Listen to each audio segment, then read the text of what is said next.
A couple of videos back, we ran a lab where we removed a successor from our EIGRP routing table, and it was so quick. Remember that great cutover, the feasible successor that we had for that particular route? It was already in the routing table before we could run show IP route EIGRP again. It's that fast, and we love EIGRP's quick cutover and the fact that those feasible successors are actually calculated in advance of being needed. What if there is no feasible successor to cut over to? Uh-oh. Well, it's not just enough for the router to say, uh-oh. We really should go out and start asking some of our neighbors, hey, do you have this route that I just lost? And that's another purpose of EIGRP's algorithm Dual. Dual calculates the route metrics, but it also queries neighboring routers in the situation that we're looking at here, where the successor is gone, but there is no feasible successor. There is no backup route. Now, the first thing that Dual is going to do is mark the route in question as active. And boy, that sounds great, right? Hey, our routes are active. That's what we want, right? Well, actually, it's not, because active doesn't refer to the route being actively available or actively used for routing data. What active refers to is that EIGRP is actively calculating the route. And that means the route in question cannot be used for routing. And if you look at the topology table, which I just happen to have right here, you can see that I've got A highlighted, but you'll also not see the letter A anywhere else in this table, because these routing table codes that we're looking at here in the topology table, of course, they're different than the routing table codes. And we have P next to all of them. P stands for passive.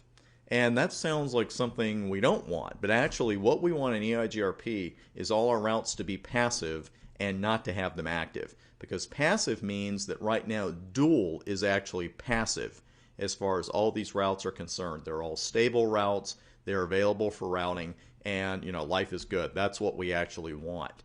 Now, when we have a situation like we have on the board right now, successor route is lost, there is no feasible successor, Dual then sends a query out to its own neighbors. And the query is simply one neighbor asking another, hey, do you know how to get to this network? Because I just lost my route to it. Do you have a valid path to route X, whatever destination that happens to be? Now, if that first queried router doesn't have such a route, that's not the end of the process. Dual does not give up that easily, my friends. What happens is the process is going to continue until a queried router either says, hey, I got that route you need and here it is, or the routers being queried run out of other routers to ask. And routes come out of active state so quickly. This process usually happens so fast that it's actually hard to spot one in the table. I could make a situation like this up, and by the time we looked at the topology table, they'd already be passive again. And this is definitely a situation where passive is better than active. So again, quickly reviewing your table here, what we want is to see that capital P next to our routes for passive and not see that capital A for active. Now, there are some other packet types here we're going to look at the beginning of the very next section, this update, query, reply. Doesn't hurt to know those codes, but there's something here called stuck inactive. And we'll discuss this a little bit in the next section. But stuck inactive, and this is more of a real world note than an exam note, troubleshooting SIA routes is much more of an art form than it is a science. I don't care what document you have in front of you that tells you otherwise. Some of the documents I've seen out there can kind of make it seem like, oh, it's pretty simple, you just do this and that's the end of it. It's not always the end of it. We'll discuss the SIA routes a bit in the next section, but this concludes our EIGRP fundamental review.